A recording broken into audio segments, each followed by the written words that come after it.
biasanya memang di dalam tradisi kekristenan kita hampir jarang ya, atau bahkan tidak pernah melakukan yang namanya jalan salib ya. Tapi memang dalam tradisi Katolik ini menjadi salah satu bagian di dalam masa-masa Paskah yang biasanya akan dilakukan gitu ya. Dan biasanya Bapak Ibu Saudara yang dilakukannya dengan dan di dalam ibadah ya. Jadi ada ibadah namanya ibadah jalan salib. Nah, di ibadah jalan salib itu memang biasanya ada lagunya, lalu ada pemberhentian gitu ya, lalu ada kisahnya, dan biasa juga dibungkus dengan drama di dalam sekaligus. Termasuk juga kalau kita pernah lihat mungkin di Instagram dan segala macamnya, biasanya jalan salib ini bisa dilakukan di luar gereja biasanya ya, ataupun juga di dalam gereja. Nah, kalau di dalam gereja, misal di katedral atau gereja-gereja Katolik, biasanya di setiap gereja Katolik itu yang cukup besar, dia ada memang gambar-gambar pemberhentian di setiap temboknya ya. Jadi biasanya kalau kita ikut ibadahnya, kita akan berdiri lalu ikut Yesus berjalan gitu ya, salib itu dibawa, lalu setiap pemberhentian nanti kita akan muter gitu Bapak Ibu, kira-kira mengelilingi gambar itu, karena gambar itu mengelilingi kita, kira-kira gitu ya. Nah, pemberhentian paling pertama adalah Yesus dijatuhi hukuman mati ya. Kita pasti tahu betul ya, tentang kisah ini. Jadi kisah ini adalah di mana ketika waktu itu Yesus jatuh hukuman mati, termasuk salah satu tokoh yang diceritakan di dalam pemberhentian ini adalah Pontius Pilatus. Nah, Bapak Ibu, yang menarik bahwa pada saat itu memang Yesus jatuh hukuman mati oleh sebab hukuman yang datang atau hukum manusia itu sendiri ya. Nah, dalam kisah ini ada satu hal atau simbol menarik yang perlu kita ingat bersama-sama ya, perlu kita renungkan dalam masa-masa Prapaskah ini, bahwa pada saat itu Pontius Pilatus bahkan berkali-kali mengatakan bahwa Yesus tidak bersalah. Dari hal ini kita bisa belajar dan tahu bahwa keberdosaan itu bukan hanya muncul dari tindakan pribadi, tetapi keberdosaan itu muncul dari sistem yang tidak adil ya. Nah, oleh sebab itu kita sebagai umat Kristen dipanggil sebenarnya untuk mengubah sistem-sistem yang tidak adil. Di mana sistem-sistem itu? Ada di tempat sekeliling kita, bahkan di gereja, ada di rumah, dan dimanapun itu. Sehingga bagian paling pertama ini mengingatkan kita ya, bahwa Yesus digiring menuju yang namanya jalan penderitaan itu dimulai dari sebuah sistem yang tidak adil. Tidak adil kenapa? Karena secara sederhana kita bisa tahu Pontius Pilatus mengatakan Yesus tidak bersalah, tetapi ketakutan dari pemimpin Romawi pada masanya ketika dia kalau saja salah mengambil keputusan, maka pemberontakan dan ketidaksukaan orang-orang Yahudi yang berada di dalam kepemimpinan Romawi bisa saja meledak saat itu ya, termasuk ketidaksukaan mereka kepada Roma yang memang sudah tumbuh pada masanya ya. Jadi kalau ada keputusan yang salah, itu membuat pada akhirnya Pontius Pilatus mengambil satu keputusan yang aman, sehingga kata Pontius Pilatus setelah dalam ayat Alkitab kita tahu dia mencuci tangannya ya. Bukan berarti setelah ini kita tidak perlu mencuci tangan sebelum makan Bapak Ibu Saudara, tetapi bahwa arti dari mencuci tangan, dia tidak ikut campur atas keputusan yang sebenarnya dia tidak sepakati ya. Jadi keputusan ini bukan keputusan yang adil, tapi dorongan mayoritas orang-orang di sekitarnya demi menjaga keamanan. Pertanyaannya adalah bagi kita ketika merenungkan, berapa kali dalam kehidupan kita keputusan-keputusan diambil oleh sebab selera orang-orang di sekitar kita. Berapa kali keputusan diambil oleh sebab selera orang-orang di gereja. Kadang-kadang kita gitu ya, ya sudahlah seperti ini daripada terjadi keributan. Padahal bukan soal benar dan tidak, persoalan apa yang bisa diterima oleh orang lain, apa yang tidak, yang biasa menjadi dasar kita. Nah, hari ini kita mau merenungkan bagaimana kita mau menjadi pribadi Kristen yang memutuskan segala sesuatu oleh sebab benar dan tidak, bukan dari tekanan orang-orang di sekitar kita. Saya akan memberikan waktu untuk Bapak Ibu Saudara berdoa secara sejenak, secara pribadi berkaitan dengan pemberhentian pertama. Lalu nanti di tengah-tengah saya akan berdoa penutupnya. Dengan doa nanti saya akan mulai ya, Bapak Ibu dipersilakan berdoa dan merenungkan secara pribadi.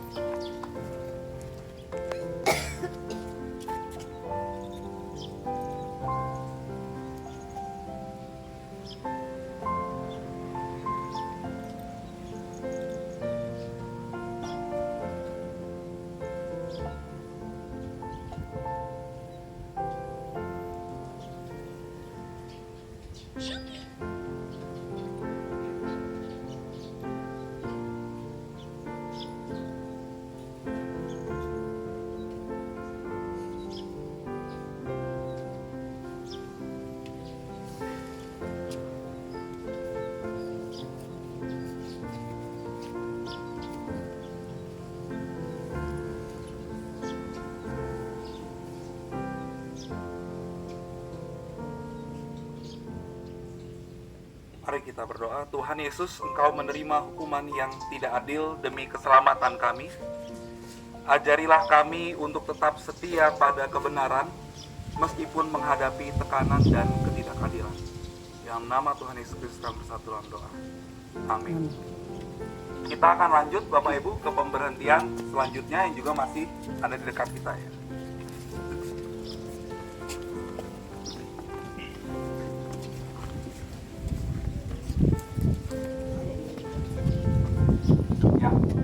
Bapak Ibu Saudara, di dalam pemberhentian kedua itu judulnya adalah Yesus memanggul salib. Kalau kita nonton di film-film Yesus ketika Yesus disalibkan, biasanya kita akan lihat dua model Bapak Ibu Saudara. Itu model yang salibnya penuh, yang bentuknya salib betul-betul salib. Lalu dan satu model lagi yang dari satu batang saja.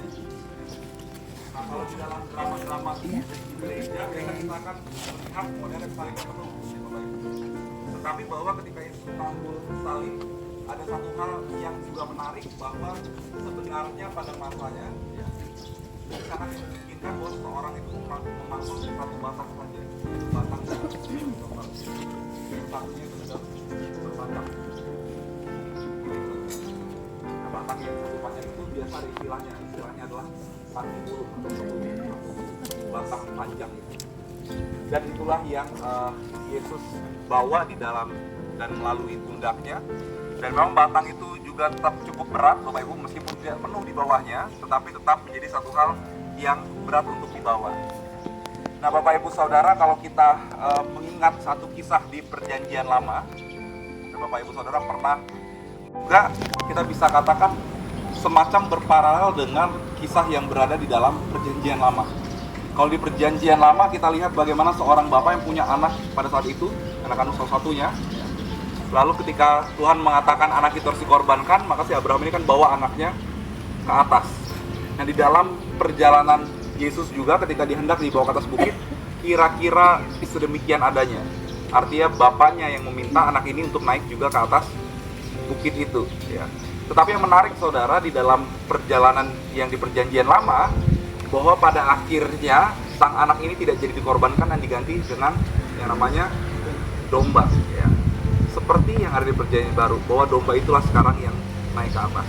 Tetapi kita mengetahui bahwa dalam pertama kali Yesus memanggul salib, satu hal yang paling sederhana adalah bahwa seorang manusia pernah merasakan betapa pahit dan sakitnya ya, untuk membawa anak tunggalnya itu naik ke atas bukit untuk dikorbankan. Tetapi pun Tuhan ganti. Tapi di Perjanjian Baru Tuhan bawa anaknya sendiri. Jadi satu penderitaan yang luar biasa dimulai dengan pemanggulan salib itu. Dan itulah yang menjadi panggilan kita di dalam perjalanan kita, khusus kehidupan dan juga minggu-minggu Prapaskah ini, untuk kita mengenang bahwa ada satu kasih yang luar biasa yang Tuhan berikan, satu kasih yang sebenarnya sulit untuk manusia sendiri lakukan di dalam kehidupan kita. Ada hal yang Tuhan korbankan. Dan hari ini apa yang kita korbankan, atau pati bulung semacam apa yang perlu kita pikul hari ini. Saya memberikan waktu untuk Bapak Ibu Saudara secara senang untuk berdoa.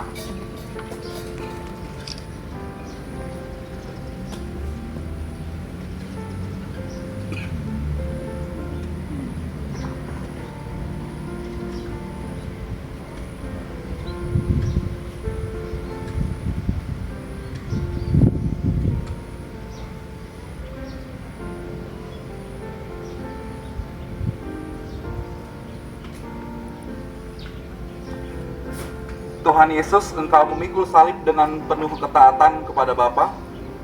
Berilah kami kekuatan untuk memikul salib kehidupan kami ini dengan iman dan pengharapan. Amin. Amin.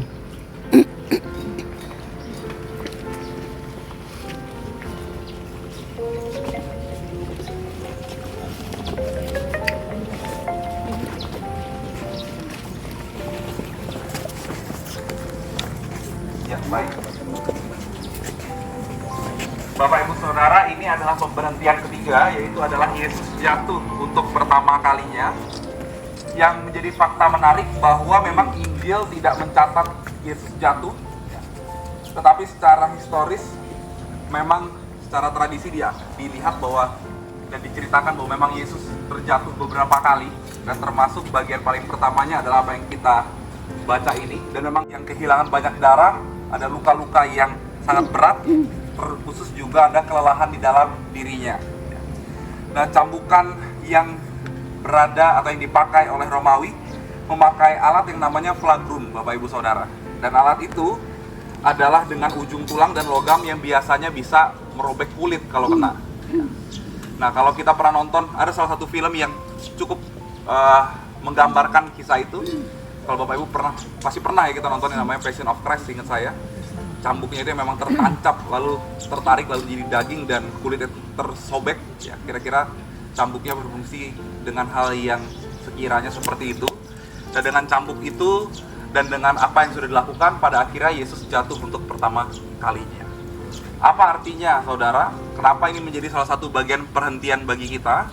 Bahwa di dalam mengalami penderitaan, ya, Yesus pun juga adalah benar-benar manusia. Artinya bahwa penderitaan itu dialami dengan seutuh-utuhnya. Jadi ini bukan seperti seorang yang sangat kuat lalu menerima satu penderitaan yang sebenarnya kecil baginya. Tapi karena kisah ini ingin menunjukkan bahwa inkarnasi atau Allah yang menjadi daging atau manusia itu betul-betul terjadi. Sehingga tubuhnya atau kemanusiaannya itu juga menerima rasa sakit yang luar biasa, sehingga ia pun juga pada akhirnya terjatuh. Dan biarlah kita merenungkan ini dan mengambil waktu sejenak untuk berdoa.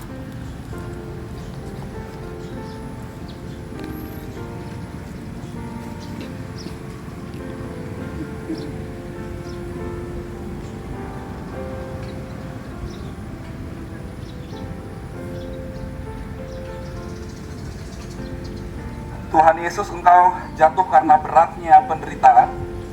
Ketika kami jatuh dalam kelemahan dan dosa, tolonglah kami untuk bangkit kembali dan berjalan bersama-mu. Amin.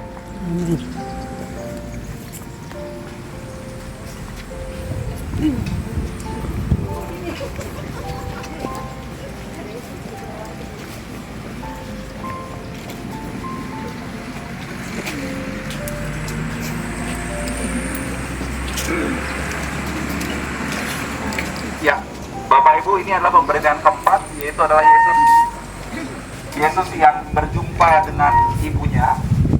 Dan juga bahwa Bapak Ibu Saudara, fakta menariknya bahwa kalau Bapak Ibu Saudara cari dalam Alkitab memang tidak ada, tapi secara tradisi ini diturunkan terus-menerus ceritanya. Jadi bukan berarti apa yang tidak ada dalam Alkitab itu tidak terjadi, tapi ada kisah-kisah yang memang diceritakan secara oral terus-menerus oleh para rasul, terkhusus juga dalam bagian kisah ini. Dan kalau kita lihat di Yohanes pasal 19 ayat 25, paling tidak kita tahu bahwa memang Maria, ibu Yesus, juga bersama-sama dengan Yesus ketika Yesus dihukum. Ya, ketika dalam perjalanan menuju bukit itu, Maria, ibu Yesus, bersama-sama dengan Yesus. Paling tidak di antara atau di sekitarnya dia berada. Termasuk juga dengan murid yang lainnya yang secara jelas Alkitab tuliskan, yaitu adalah Yohanes, yang juga dengan setia menemani ibu Yesus, ya. Sehingga nanti dalam Yohanes kita akan melihat bagaimana dikatakan bahwa inilah ibumu, inilah anakmu, ya. Itu berkata kepada Yohanes dan ibu Yesus, ya. Nah, yang menarik bahwa Bapak Ibu Saudara, di dalam ayat Alkitab kita atau dalam kisah ini, tradisi gereja ini sebenarnya menghubungkan dengan nubuat Simeon yang mengatakan bahwa suatu pedang akan menembus jiwamu. Dan di dalam kesenian Kristen, pertemuan ini sering digambarkan sebagai yang namanya Mater Dolorosa, atau ibu yang berduka cita. Ya, jadi ini satu sakit yang luar biasa, di mana Allah mengizinkan ibunya untuk pun juga turut merasakan penderitaannya, tetapi penderitaannya bukan penderitaan yang Yesus miliki, tapi sebagai seorang ibu melepaskan anaknya kepada tujuan yang terakhirnya. Saudara mungkin pernah mendengar bagaimana Maria juga seringkali bergumul dengan apa yang ingin Yesus hendak lakukan. Misalnya contoh paling sederhana adalah ketika pada saat Yesus yang hilang dalam perjalanan, ya, lalu mengatakan bahwa aku tidak pergi kemana-mana, ini kan rumah Bapakku. Ya, di situ Maria seringkali di dalam Alkitab dituliskan ia menyimpan perkara itu di dalam hatinya, sebab ia mungkin belum mengerti apa yang hendak Yesus lakukan. Jadi ada satu hal kebingungan, ya. Kalau Bapak Ibu Saudara punya anak, Kadang-kadang kita juga bingung ya Bapak Ibu atas keputusan anak kita sendiri. Nah ini bayangkan bagaimana Ibu Maria pada akhirnya dia melihat bahwa keputusan anaknya adalah melalui jalan penderitaan itu. Jadi satu hal yang luar biasa kita bisa pelajari bahwa di dalam perjalanan salib ada satu kerelaan besar, tidak hanya pada diri Yesus, tapi pada atau melalui ibu yang berduka itu. Biarlah kita merenungkannya dan kita berdoa masing-masing secara sederhana.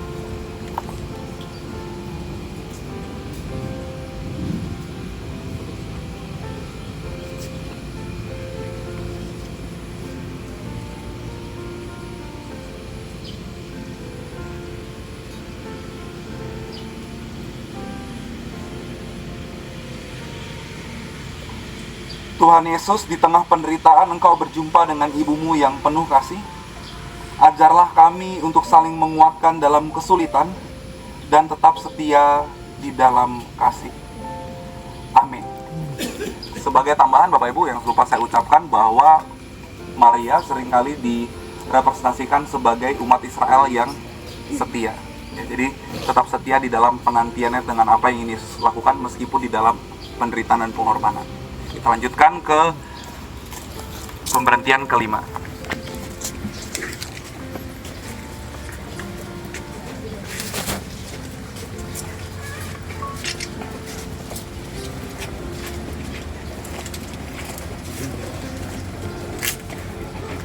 Ya, Bapak Ibu Saudara, karena Yesus yang tadi di pemberhentian sebelumnya sudah terjatuh lalu bertemu dengan ibunya, lalu bagian ini adalah Yesus tolong oleh Simon dari Kirene atau Kirene. Ya. Ini adalah juga satu hal yang menarik karena di dalam ayat Alkitab dikatakan bahwa Simon dari Kirene ini juga adalah seorang yang berkemungkinan besar, ya karena diketahui nama anak-anaknya, dan berkemungkinan besar bahwa Simon dari Kirene ini adalah pengikut Kristus di gereja yang mula-mula. Ya. Oleh sebab di dalam ayat Alkitab atau di dalam pembacaan Alkitab kita, kalau kita akan cari, kita bisa melihat bahwa Injil Markus menyebut Simon sebagai ayah Alexander dan Rufus. Ya, jadi mungkin dia berada di dalam satu persekutuan yang sama sehingga dikenal namanya. Bahwa Kirene adalah kota di Afrika Utara, ya, daerah sekitar Libya, dan juga Simon kemungkinan sedang datang sebagai peziarah Paskah dan tiba-tiba membantu Yesus. Kira-kira seperti itu. Nah yang menarik bahwa Bapak Ibu Saudara, terkadang di dalam kehidupan kita, ketika kita mau masuk ke dalam yang namanya panggilan Allah atau hal-hal yang perlu kita lakukan berdasarkan kehendak Allah, kadang-kadang bukan suatu hal yang kita rencanakan, seperti Simon dari Kirene. Kadang-kadang di dalam satu perjalanan yang lain, justru di situ Tuhan hadir dan justru disitulah kita hendak melakukan sesuatu. Mungkin Bapak Ibu Saudara pernah kadang-kadang ya kita berada di gereja, lalu tiba-tiba kita lagi duduk pengen ikut ibadah biasa, tiba-tiba kamu dong yang jadi liturgosnya, lalu kita aduh apaan sih orang aku gitu ya. Nah memang di dalam kehidupan Kristiani kita, bahkan dalam penyaliban Yesus ada yang namanya ketiba-tibaan dalam panggilan itu. Ya kadang-kadang Allah mengintervensi seseorang di dalam rutinitas hariannya. Kalau Simon dari Kirene itu adalah dalam rutinitas tahunannya Bapak Ibu sebagai orang Yahudi yang akan kembali merayakan Paskah, tetapi bahwa di dalam rutinitas tahunannya itu justru dia diundang Allah untuk melihat kemenangan atau Paskah yang sejati itu. Ya. Dan biarlah kita hari ini juga bersama-sama merenungkan di dalam kehidupan kita panggilan-panggilan Allah seperti apa yang berada di dalam kemendesakan atau ketiba-tibaan yang seringkali muncul di dalam kehidupan kita. Mari kita merenungkan dan berdoa secara pribadi. Tuhan Yesus, Engkau menerima bantuan dari Simon. Bukalah hati kami agar bersedia menolong sesama yang sedang memikul beban hidupnya, terkhusus dan di dalam, bahkan jikalau kami berada di tengah-tengah kesibukan dan rutinitas harian kami. Dalam nama Tuhan Yesus Kristus kami bersatu dalam doa. Amin.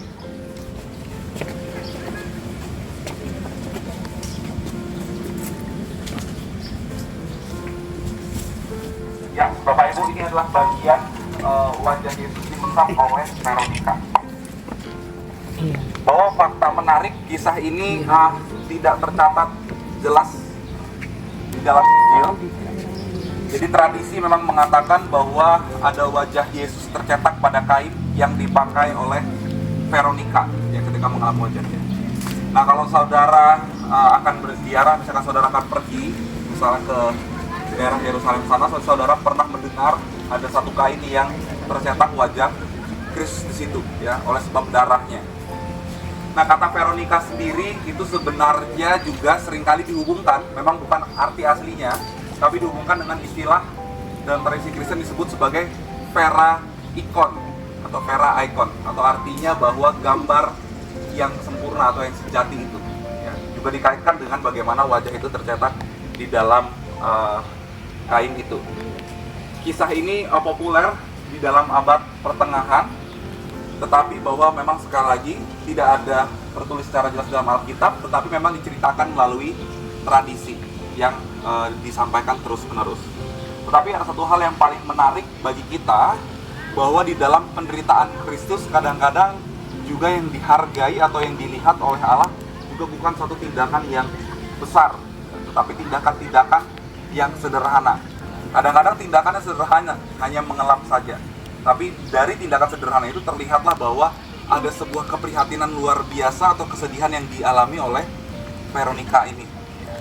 Di dalam kehidupan kita juga kita diundang untuk memiliki keprihatinan di dalam penderitaan Kristus. Tidak hanya melalui tindakan-tindakan besar, tapi juga di dalam tindakan-tindakan kecil. Mungkin kita bisa melihatnya itu di dalam keseharian kita sendiri masing-masing. Mari kita bersama-sama merenungkan dan berdoa secara pribadi. Saudara, mari kita bersatu dalam doa. Ya Allah, biarlah kami pada hari ini menyembah Engkau, di mana kami yang memperingati dan mendengar kisah tentang Veronica yang memberikan dan melakukan kasih terhadap-Mu. Ajarilah kami juga untuk ikut hidup di dalam penderitaan yang juga melakukan dan memancarkan kasih itu di dalam setiap tindakan-tindakan kecil kami. Dalam nama Tuhan Yesus Kristus kami bersatu dalam doa. Amin.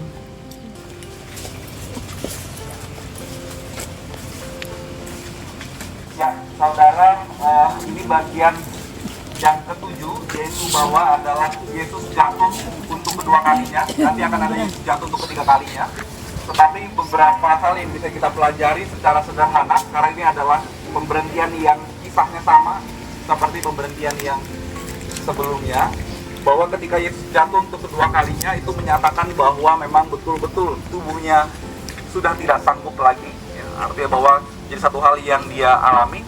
Tetapi justru bagian inilah juga yang menunjukkan bahwa di dalam penderitaan dan karyanya itu ditunjukkan yang namanya ketekunan ilahi.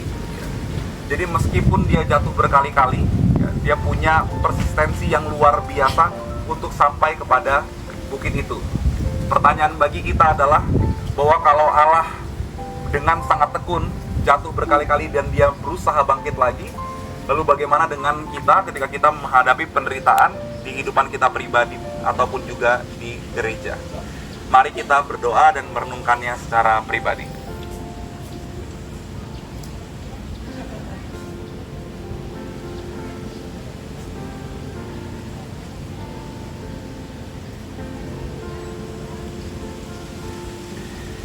Tuhan Yesus, ketika Engkau jatuh lagi di dalam dan melalui jalan penderitaan, Engkau tetap bangkit dan melanjutkan perjalanan.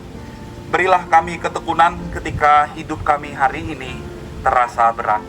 Amin.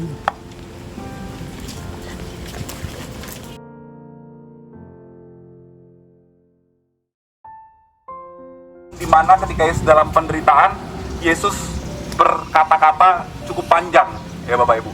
Jadi kita bisa bayangkan bahwa situasi saat itu dengan dia sudah jatuh 2 kali, lalu dengan badan yang sedemikian adanya, tapi dia masih disebutkan di dalam ayat Alkitab dia memberikan pengajaran. Ya, jadi Yesus sebagai guru bahkan di dalam penderitaannya dia tetap melakukan tugasnya. Yang menarik bahwa ini yang pertama adalah sesuatu yang momen di jalan salib di mana Yesus memberikan pengajaran yang cukup panjang dan dia berkata, jangan menangisi aku, tetapi tangisilah dirimu sendiri. Ya. Memang di dalam ayat yang itu juga sebenarnya mencakup dengan membuat kehancuran Yerusalem ya pada tahun 70, tetapi bahwa apa yang dikatakan oleh Yesus ini sungguh menarik, bahwa ketika dia melakukan penderitaan itu dia tidak lagi melihat penderitaannya, tetapi justru melihat penderitaan orang-orang yang menangisinya. Ya, jadi Yesus tidak memusatkan apa yang ia lakukan pada dirinya, ya, karena kadang-kadang manusia bisa hidup dalam penderitaan tetapi mengglorifikasikan penderitaan yang dia miliki. Toh aku sudah menderita, udah seperti ini, udah seperti itu. Tapi yang menarik bahwa ketika Yesus hidup dalam penderitaan dan melalui penderitaan, justru yang dikasihani bukan dirinya sendiri, melainkan orang-orang atau perempuan-perempuan yang ditangisinya. Mari kita merenungkan itu di dalam hidup kita, dan mari kita doa secara pribadi.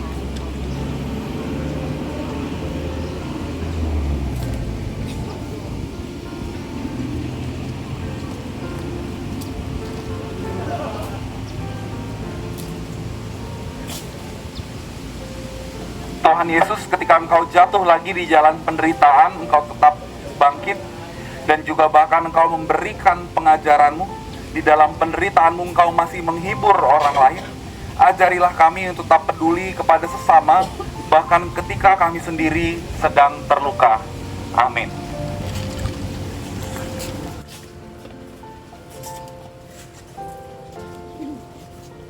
Yang menarik bahwa dalam lukisan-lukisan klasik Bapak Ibu Saudara, ini sering digambarkan terjadi tepat sebelum di Golgota, ya. Meskipun bahwa pertanyaannya apakah itu sebelum di Golgota persis, kita tidak tahu, tetapi ketika digambarkan sedemikian adanya untuk menunjukkan bahwa jalannya sudah dekat, ya.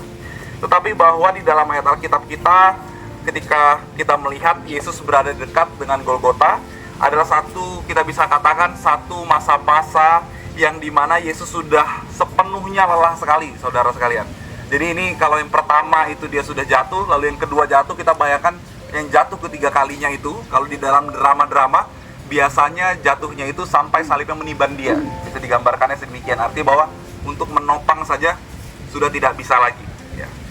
Nah, bahwa di dalam ayat Alkitab kita, kalau kita lihat bagaimana ketika Yesus berada dan hendak masuk ke dalam Golgota, situasi memang sudah sangat tidak kondusif bagi Yesus, ya. Tetapi bahwa yang ingin kita pelajari, bahwa yang pertama Yesus betul-betul memikul apa yang menjadi bebannya itu di dalam kelemahannya sebagai manusia. Tetapi di bagian yang lainnya kita bisa memahami sama halnya seperti pemberhentian yang sebelumnya, bahwa Yesus tetap tekun ketika situasinya justru semakin parah. Biarlah kita bersama-sama merenungkan ini di dalam doa kita pribadi.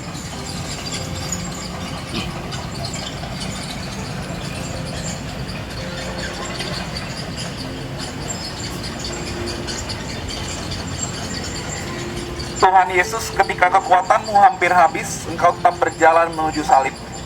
Berilah kami harapan ketika kami merasa lemah dan putus asa. Amin. Amin.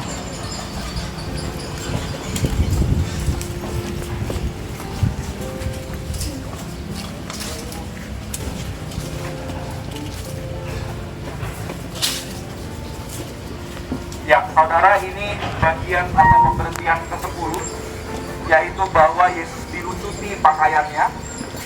Yang menarik dalam ayat Alkitab, kita tahu bahwa para tentara mengundi pakaian Yesus, dan itu menggenapi Mazmur 22 ayat 18, ya, yang bahkan ditulis 1000 tahun sebelumnya.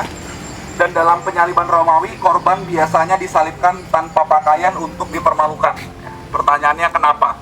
Karena biasanya yang disalibkan adalah mereka yang disebut sebagai penjahat-penjahat politis, ya.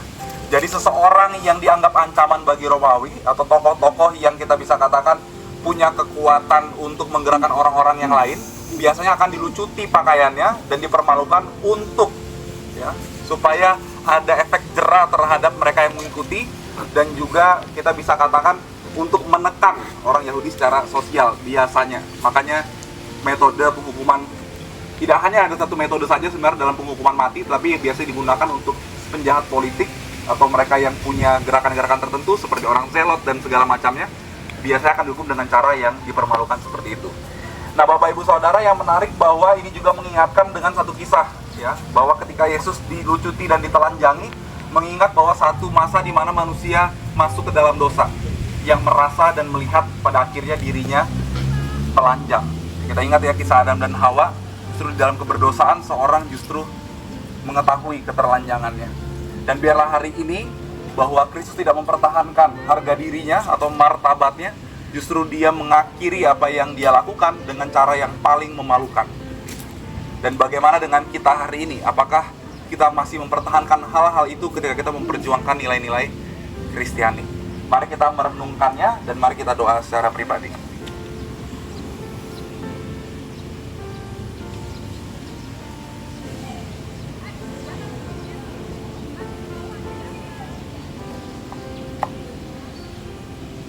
Tuhan Yesus, Engkau mengalami penghinaan demi menebus kami. Ajarlah kami untuk hidup dengan kerendahan hati dan tidak mencari kemuliaan diri. Amin.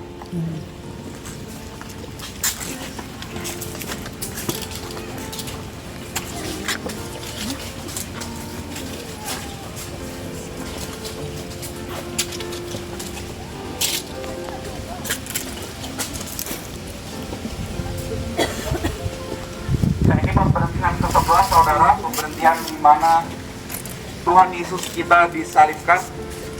Dan banyak orang yang biasanya melukiskan bahwa Yesus disalibkan itu dipaku tepat di telapak tangannya, meskipun bahwa penelitian secara selanjutnya pada akhirnya orang-orang lebih sepakat dengan Yesus dipaku di pergelangan tangannya dengan berbagai macam alasan. Meskipun Bapak Ibu Saudara itu tidak begitu pengaruh bagi kita secara teologis, ya. Tetapi dipaku artinya bahwa dia ditancapkan dan digantung. Ya. Kenapa pertanyaannya banyak orang sekarang atau arkeolog yang justru berpendapat dipakunya pada di pergelangan tangan? Ya. Karena di situ adalah tempat yang paling bisa menopang tubuh seseorang ketika dia digantung. Kalau dipakunya hanya di telapak tangan, berkemungkinan besar telapak tangannya akan sobek.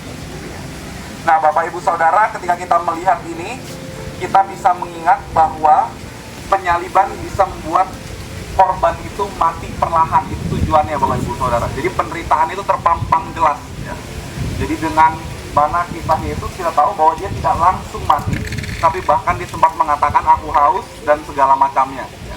Jadi ada beberapa saat seorang ketika tergantung di sana, dia masih hidup dan bernapas dengan tersengal-sengal. Sampai pun pada akhirnya nanti dia akan dipastikan mati atau tidak dengan bagaimana lambungnya ditusuk, ya Bapak Ibu Saudara. Nah, apa yang bisa kita pelajari bersama-sama bahwa pada kisah inilah kalau seorang anak bernama Ishak yang membawa kayu korban itu ke atas bukit, dia tidak jadi dikorbankan, tetapi anak Allah itu jadi dikorbankan untuk mengganti anak-anak Abraham dan Ishak. Kira-kira semacam itu simbolismenya. Artinya bahwa justru pada momen inilah kita bisa lihat ada satu hutang yang dibayarkan. Karena prinsip dosa memang adalah hutang. Jadi pun ketika kita diampuni, hutangnya harus dibayar. Dan siapa yang bayar? Yang bayar adalah dia yang sebenarnya berhak untuk menagih hutang itu kepada kita. Jadi ini satu penebusan yang luar biasa yang Tuhan berikan kepada kita. Marilah kita merenungkannya dan mari kita berdoa secara pribadi.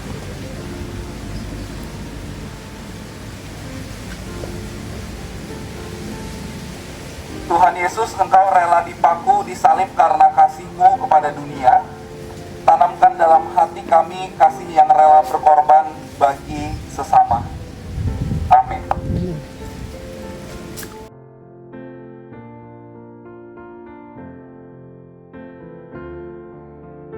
Kita mencatat beberapa tanda-tanda yang muncul, Bapak Ibu Saudara, di dalam kematian Yesus. Yang pertama adalah bahwa kegelapan meliputi bumi, ya, menunjukkan bahwa kematiannya dikabungkan bahkan oleh alam semesta ini. Lalu juga yang kedua, dilihat bahwa terjadi gempa pada saat itu. Jadi kalau Bapak Ibu mau mencoba mencari di websitenya NASA, jadi ada berkemungkinan kalau di situ ada tanggal kapan terjadinya gerhana, termasuk salah satunya adalah hari-hari di mana Yesus mati. Jadi apa yang kita saksikan dan kita ini memang tercatat betul secara historis, termasuk pada pemerintahan Pontius Pilatus itu juga tercatat, ya, oleh seorang yang juga mencatat tentang kejadian-kejadian pada masa itu, ya. Dan Bapak Ibu Saudara, ada satu hal juga yang menarik selain bagaimana alam berkabung, tetapi juga di bagian satu yang lain tabir bait Allah terbelah menjadi dua. Yesus pernah berkata bahwa dia akan merobohkan bait Allah dan akan membangunnya dalam waktu 3 hari. Apa maknanya? Maknanya bahwa seringkali pada saat itu kebenaran itu dimiliki oleh bait Allah atau dimiliki oleh orang-orang atau golongan-golongan bait Allah tertentu. Tapi Yesus ingin mengatakan bahwa saat ini kebenaran itu langsung ada pada dirinya, siapa yang menerimanya. Jadi tidak ada lagi batas-batasan antara siapa dan golongan siapa yang benar dan yang tidak benar, bahwa semuanya butuh menerima yang namanya penyelamatan itu. Lalu yang kedua, terbelah itu artinya bahwa Yesus mencoba, kehadiran Yesus itu mengoyakkan ya cara-cara berpikir yang lama tentang seperti apa keselamatan itu.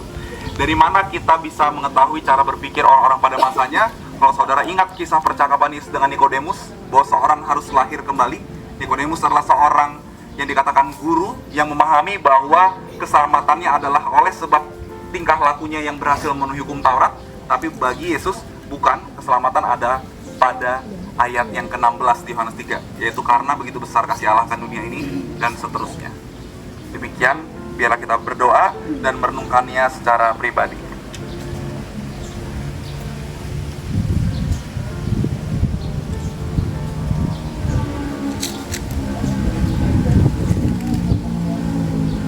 Allah yang maha baik, ketika Engkau mati di kayu salib, dunia ini berkabung. Tetapi ajarilah kami juga untuk berkabung di dalam penderitaan-Mu, sebagaimana kami melihat, sebagaimana kami dapat melakukan apa yang benar dari setiap hal yang sudah kami terima melalui kematian dan kebangkitan-Mu. Ajarilah kami pun juga untuk menjadi pribadi yang juga mampu membebaskan atau juga mampu mengoyakkan batas-batas yang seringkali menjadi halangan bagi kami untuk menyatakan kasih di antara sesama kami. Dalam nama Tuhan Yesus Kristus kami bersatu dalam doa. Amin.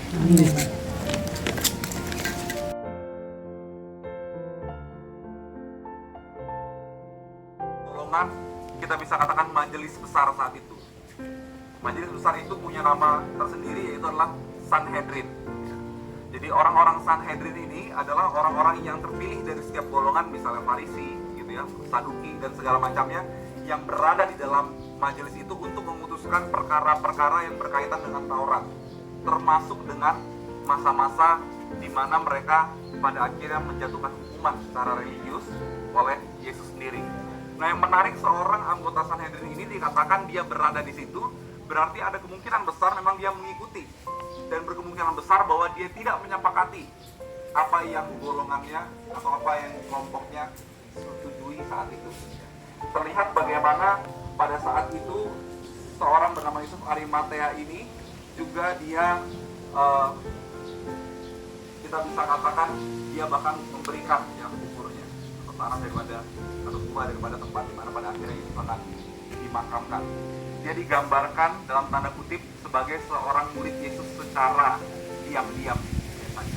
Karena lagi-lagi ada tekanan dari kelompok-kelompoknya. Jadi mungkin dia sulit untuk menampilkan dirinya berbeda, tapi dia di dalam keperbedaan itu dia mengikuti Yesus secara diam-diam untuk memperhatikan dan melihat apa yang sebenarnya tadinya dia tidak setuju tentang penyaliban. Saudara, mari kita bersatu di dalam doa secara pribadi.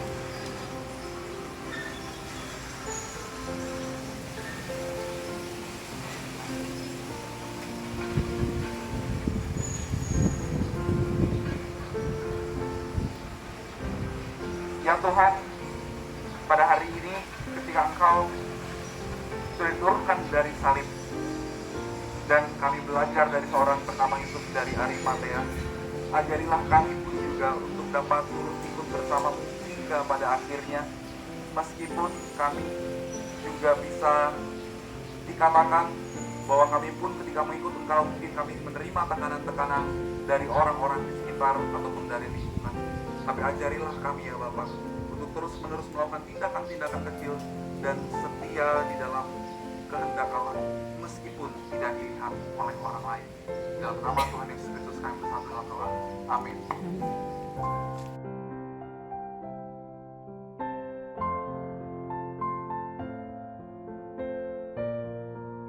Church of the Holy Sepulchre di Yerusalem.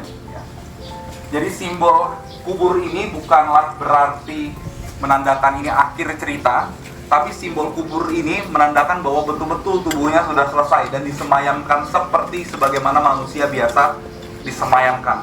Tetapi bahwa kenapa cerita di dalam perjalanan atau kita bisa katakan jalan salib ini berhenti pada Yesus dikuburkan, karena biasa cerita ini memang disampaikan ketika hari-hari sebelum Paskah, dan kisah Paskah nanti akan diceritakan pada hari Minggunya, di Minggu Paskah. Maka biarlah hari ini pun juga kita memasuki minggu-minggu Prapaskah ini sebagai minggu-minggu kita bisa katakan merenungkan kematian Kristus sebelum kita menyambut yang namanya kebangkitannya.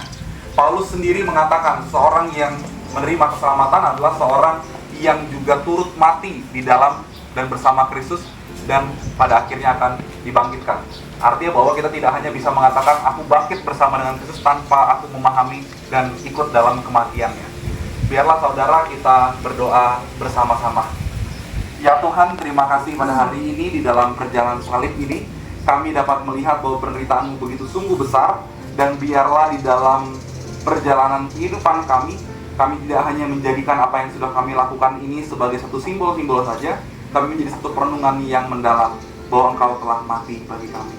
Dan biarlah di dalam perenungan akan kematian itu, kami pun juga berusaha mematikan diri kami, membuat diri kami lahir kembali dengan cara yang baru. Biarlah Tuhan memberkati kami di masa-masa Minggu Prapaskah ini, untuk sebagaimana kami mempersiapkan perayaan kami mengenai kebangkitan Kristus. Amin. Amin. Ya, Bapak boleh masuk ke ruangan MPSB. Kalau sebelum jam 11 sih masuk ruangannya. Boleh nggak takutnya nanti kita kesulitan.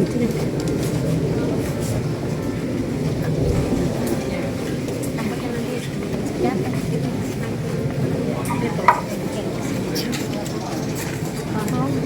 Ditunggu yang motor kedua ya. Oke. Ya.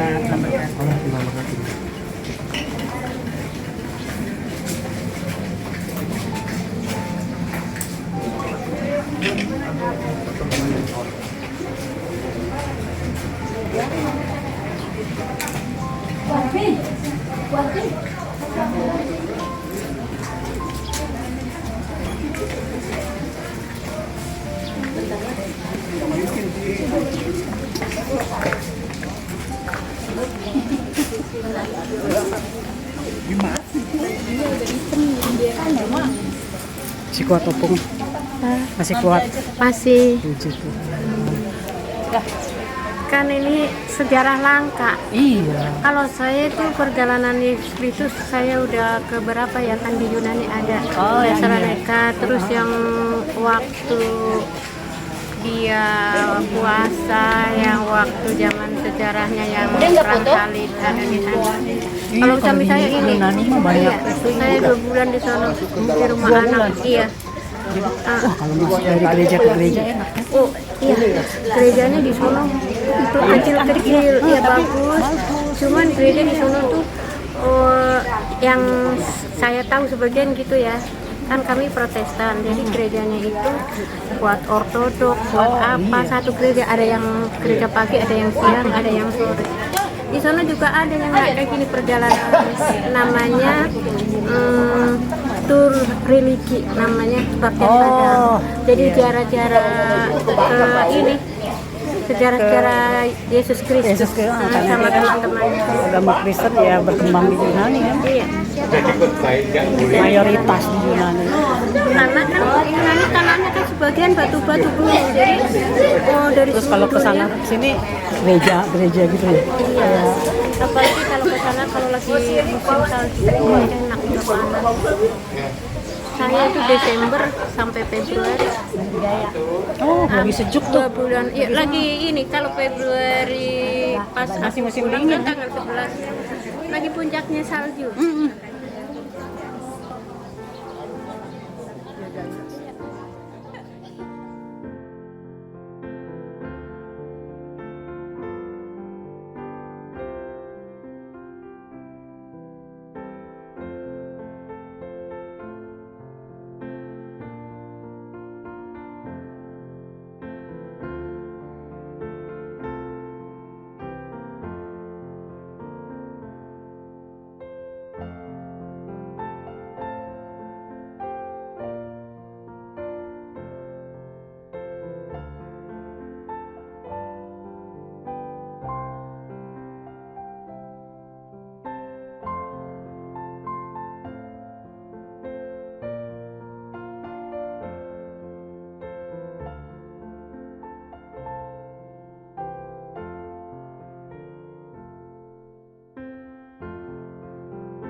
Bapak Ibu Saudara, sebelum kita masuk ke perenungan kita, adakah yang mau sharing satu atau dua orang saja menurut Bapak Ibu Saudara pada pemberhentian yang mana yang paling mengenal untuk Bapak Ibu Saudara dan mengapa? Ya, boleh ada salah seorang yang mau? Ada yang mau angkat tangan? Ini kayak anak-anak remaja nih gitu. Boleh silakan. Wah, Ibu mau sekarang ini depan deh Bu, ya itu tangan gitu. Oh ya udah, boleh silakan. Saya tadi baru tahu loh kalau ternyata selama ini kan tanda paku di kaki dan tangan rindu dan cinta gitu kan. Tapi ternyata tadi Pak Pendeta bilang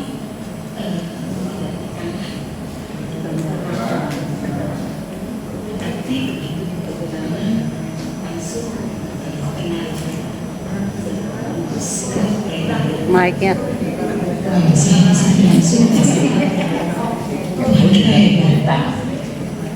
Dia begitu sudah mengurus pergerakan tangan, nanti ketika kita itu saja sakitnya minta ampun ya. Saya ngerasain infusan itu begitu tajam gitu ya. Bagi saya, tapi Tuhan Yesus ternyata masih bilang, masih bisa memberikan Bapak masih memanggil Bapaknya saat itu.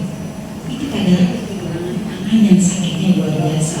Jadi saya tahunya tuh selalu nyanyikan Bapakku, kaki dan tangan. Tahunya itu yang saya tadi. Terima kasih puji Tuhan. Tepuk tangan Bapak Ibu. Ya. Betul ya. Jadi memang ada dua pendapat perihal itu ya. Dan pendapat yang dikatakan lebih mendekati adalah yang di pegangan kanan ya. Sebab itu yang paling kuat menopang. Adakah lagi Bapak Ibu Saudara? Satu orang lagi. Oke, silakan Pak. Baik. Silakan Pak. Ya boleh Pak, dari sini bawa mau maju boleh. Ya, terima kasih. Jalan salib ini saya baru pertama kali.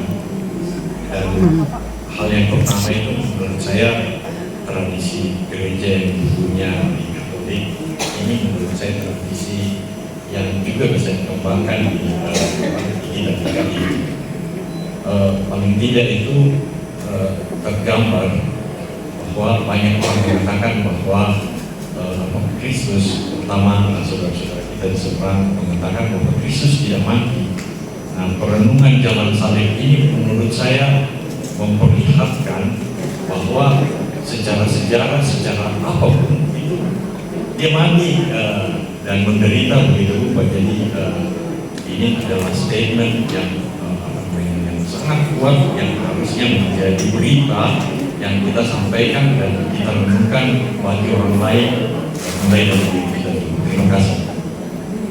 Terima kasih Tuhan. Jadi memang Bapak Ibu Saudara, kalau jalan salib ini biasa dilakukan juga biasa kalau di luar-luar seperti itu, memang supaya tidak hanya mata dan telinga kita yang membaca mengikuti kisah Yesus, tapi juga berupaya supaya tubuh kita dan kita yang lain juga sebaik mungkin mendekati dengan apa yang kita baca. Makanya ada jalannya, gitu ya. Makanya biasanya akan ada dramanya, gitu ya. Makanya kalau kita merasa aduh ini panas banget, gitu ya.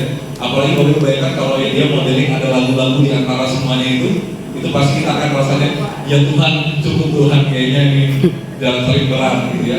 Itu kita masih pakai payung yang masih panas dan segala macam. Kita bayangkan ini Tuhan tidak pakai payung, pakai kayu kan kira-kira gitu ya. Dengan badan yang kita mungkin semalam sudah tidur, Yesus pada malam itu belum tidur Bapak Ibu Saudara. Jadi Bapak Ibu Saudara ingat masa-masa dulu pas muda sering begadang harus berangkat mengerjakan sesuatu. Ini rasanya berarti lebih berat daripada kita siang-siang hari malam belum tidur. Ya. Nah Bapak Ibu Saudara, kita mau merenungkan satu buah kisah saja, yaitu satu buah kisah sebelum kisah jalan salib yang kita baca dan kita pelajari hari ini. Yaitu adalah satu kisah yang juga nanti akan kita rayakan juga bersama-sama di gereja. Itu adalah kisah di mana Tuhan Yesus memasuki Yerusalem. Yerusalem. Ya, jadi kita seperti mundur sedikit di Bapak Ibu.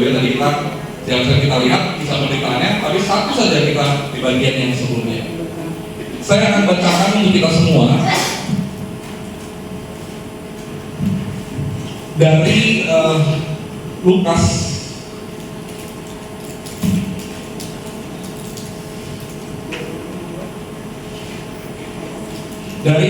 pasal yang ke-19 ayat 37 sampai ayat yang ke-44. Saya akan bacakan Lukas pasal 19 ayat 37 sampai yang ke-44. Demikian bunyinya, ketika ia mendekati Yerusalem, di tempat jalan menurun dari Bukit Zaitun, mulailah semua murid yang mengiringi dia bergembira dan memuji Allah dengan suara nyaring oleh karena segala mukjizat yang telah mereka lihat. Kata mereka, diberkatilah dia yang datang sebagai Raja dalam nama Tuhan. Damai sejahtera di surga dan kemuliaan di tempat yang maha tinggi. Beberapa orang Farisi di antara orang banyak itu berkata kepada Yesus, Guru, tegurlah murid-muridmu itu. Lalu jawabnya, aku berkata kepadamu, jika mereka diam, batu-batu ini akan berteriak. Ketika telah mendekati dan melihat kota itu, Yesus menangisinya. Katanya, alangkah baiknya jika pada hari ini juga kau mengerti apa yang perlu untuk damai sejahtera. Namun sekarang hal itu tersembunyi bagi matamu, sebab akan datang waktunya ketika musuhmu akan mengelilingi kau dengan kubu, lalu mengepung engkau dan menghimpit engkau dari segala jurusan. Mereka akan membinasakan engkau beserta dengan penduduk yang ada padamu, dan mereka tidak akan membiarkan satu batu pun tinggal terletak di atas batu yang lain, karena engkau tidak mengetahui saat ketika Allah datang untuk melawan engkau. Ini satu hal yang menarik saudara bagi kita. Kenapa? Karena inilah awal permulaan Yesus masuk ke kota yang menderita itu. Itu adalah kota Yerusalem. Di dalam ayat yang kita baca, semua orang dikatakan mengeluh-ngeluhkan Yesus ketika dia masuk ke dalam Yerusalem. Dan kita tahu bahwa pada Minggu Palma, sebagai Minggu Palma, orang-orang akan menaruh atau menghibaskan yang namanya daun-daun palm itu, untuk menunjukkan bahwa saudara ada seorang yang datang pada saat itu dan dia adalah seorang disebut sebagai raja. Oleh sebab itu saudara, itu kenapa kita paham betul orang-orang Farisi mengatakan guru, dia bilang murid-muridmu itu. Mengapa?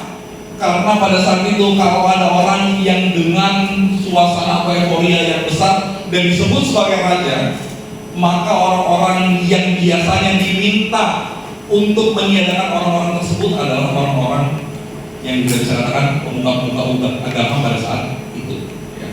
Jadi pemuka-pemuka agama, orang Farisi, orang biasanya mereka dikatakan mereka mencoba untuk menstabilkan situasi orang-orang yang hadir dengan cara demikian. Karena saudara sekalian, pada masanya banyak guru-guru dan orang-orang yang digadang-gadang sebagai namanya Mesias itu. Tidak hanya Yesus, ada orang-orang lain juga yang punya pengikut-pengikut.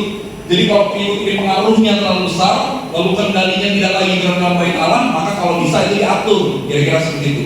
Nah, ketika Yesus masuk ke dalam, yang menarik saudara, orang-orang semua mengatakan dia adalah Raja anak Daud. Dan saudara, makna daripada yang kita sebut sebagai daun palem itu sebenarnya ada di sebuah ayat Alkitab.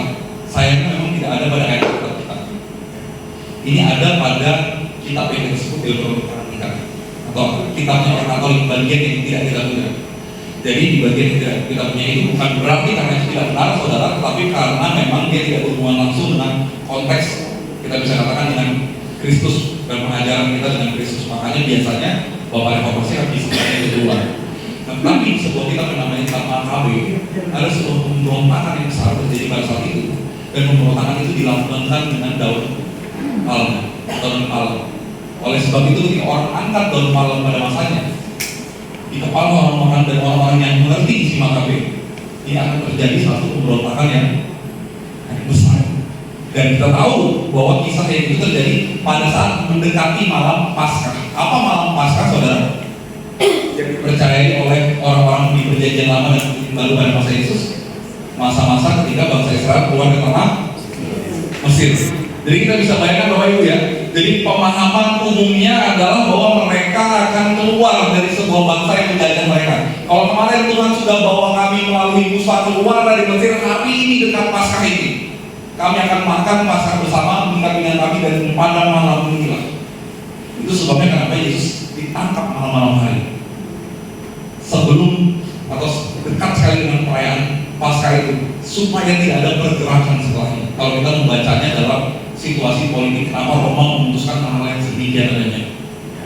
Tetapi saudara, di tengah riuhnya orang mengatakan bahwa ini dia Raja Daud dan segala macam, dia yang datangi, dia yang dinantikan. Di dalam tabuh-tabuhan gendang itu orang-orang bersorak-sorai, dan orang Farisi mengatakan, suruhlah murid-muridmu diam karena ada kekhawatiran bagi mereka Roma akan melihat dan mengetahuinya. Tetapi Yesus mengatakan bahwa kalau aku suruh mereka diam, maka batu-batunya akan berbicara. Bahwa pernyataan diri Kristus tidak hanya akan muncul daripada orang-orang yang menyorongkan, Tuhan pun bisa pakai batu. Kira-kira seperti itu ya. Jadi waktu tidak ada orang yang menyorong-corangi dia, menyembah dia, Tuhan juga bisa pakai batu buat menyembah dia. Ya, artinya bahwa kadang-kadang dalam kehidupan kita, mungkin di mata Tuhan sebenarnya kalau kita tidak sembah dia, mungkin ya sudah saja. Dia tidak merasa apa-apa. Benda-benda mati lain juga bisa diminta untuk menyembah dia. Tetapi yang menarik di dalam riuhnya Bapak Ibu Saudara, rasa semangat, euforia, gembiranya orang-orang bernyanyi-nyanyi menanti dan melihat kedatangan seorang yang naik keledai. Ayat setelahnya dikatakan ketika Yesus mendekati kota itu dan melihat di antara keramaian itu, dikatakan Yesus menangis. Saudara, menangisnya ini luar biasa. Kenapa? Karena kalau Yesus menangis pada saat Lazarus, itu di dalam bahasa Yunani-nya itu Yesus menangis dengan diam dan air mata keluar saja. Jadi menangis yang menangis, Bapak Ibu bisa pahami ya, dia menangis menangis tidak bersuara, diam saja, tapi matanya mulai berair-air. Itu tangisan di masa ketika Lazarus membangkit. Tetapi di dalam kisah Yesus masuk ke Yerusalem, ketika Yesus menangis, dalam bahasa Yunani yang diartikan, karena katanya menunjuk bahwa Yesus tangisnya, karena ada berbagai macam jenis tangisan Bapak Ibu dalam bahasa Yunani, tapi dalam bahasa Yunani yang ada pada ketika Yesus menangis, dikatakan Yesus tangisnya itu meraung, Bapak Ibu Saudara. Tangisan meraung. Jadi orang sambut dia dengan bahagia, orang sambut dia dengan sukacita datang sebagai seorang raja ini, tapi di antara perjalanan itu Yesus justru nangis, meraung-raung. Dan sambil menangis meraung-raung itu dikatakanlah ayat yang ada di dalam ayat Alkitab kita. Jadi kalau Bapak Ibu baca ayat Alkitab ini, Bapak Ibu sebenarnya bisa membaca dan membayangkannya sambil Yesus berkata dengan meraung-raung.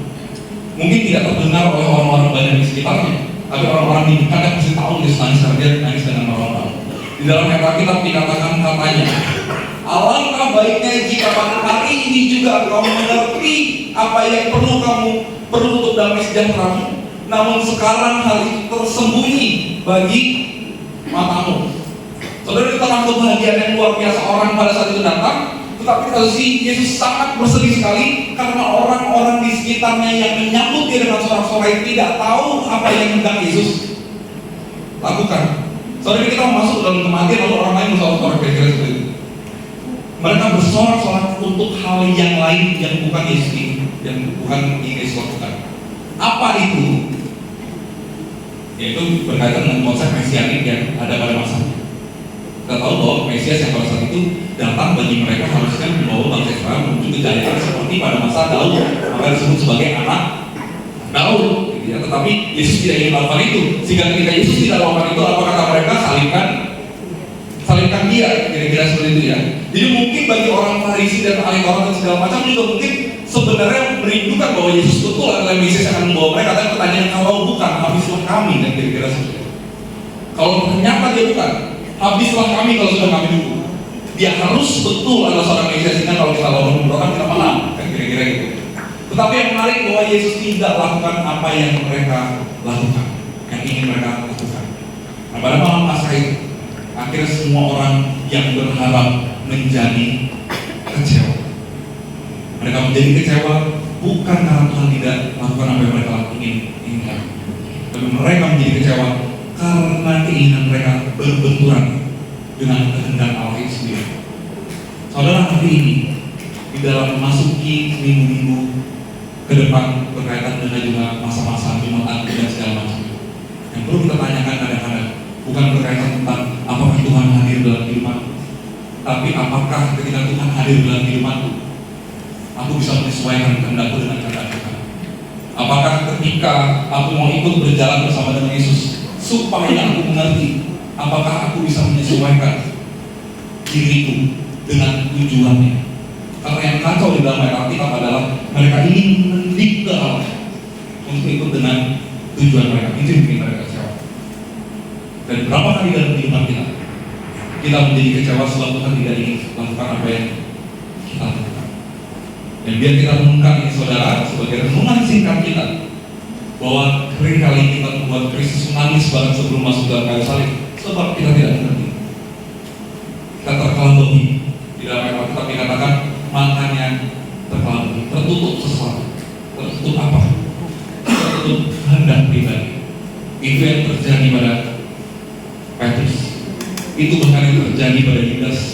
Itu bahkan yang terjadi pada orang-orang di sekitarnya. Bahkan pada masa ketika Yesus sedang dihukum, saudara pasti ingat ada seorang yang dibebaskan di hari raya Paskah itu. Siapa namanya Bapak Ibu Saudara? Barabas. Barabas dikatakan dalam ayat Alkitab adalah seorang pembunuh. Tapi penafsir mengatakan Barabas bukan seorang pembunuh biasa. Dia bukan orang yang membunuh orang Israel, Bapak Ibu Saudara. Kalau sebab itu kenapa kata orang mengatakan bebaskan saja Barabas? Siapa yang Barabas itu? Orang-orang Romawi berhubungan besar. Karena dia menjadi seorang yang juga berani mengambil tindakan-tindakan yang cukup radikal pada saat itu. Dia berjuang dengan pedang, kira-kira seperti itu. Nah, maka saudara ketika ditanyakan siapa yang ingin dibebaskan, Yesus atau Barabas, dengan lantang semua orang mengatakan Barabas. Itulah terlihat apa yang mereka mau dari Yesus, yaitu adalah tentang kehendak mereka terhadap kebebasan itu, bukan dengan apa yang ingin Tuhan bebaskan daripada diri mereka pada saat itu. Dengan sangat jelas. Dan hari ini kita bagi kita, jangan-jangan yang kita rayakan, bahkan saya secara pribadi, bukan Yesus, atau bahkan mungkin yang saya rayakan adalah Barabas itu dalam kehidupan kita sehari-hari. Biarlah kita menyambut minggu-minggu Prapaskah ini dengan perenungan dalam diri kita untuk melihat kembali makna dan tujuan kehidupan kita, dan kita selaraskan dengan apa yang Tuhan ingin lakukan bagi kita. Tuhan Yesus mengasihi kita semua. Amin.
Yesus mendekati mereka dan berkata, "Kepadaku telah diberikan segala kuasa di sorga dan di bumi. Karena itu pergilah, jadikanlah semua bangsa muridku, dan baptislah mereka dalam nama Bapa dan Anak dan Roh Kudus, dan ajarlah mereka melakukan segala sesuatu yang telah kuperintahkan kepadamu. Dan ketahuilah, Aku menyertai kamu senantiasa sampai kepada akhir zaman." Haleluya, haleluya.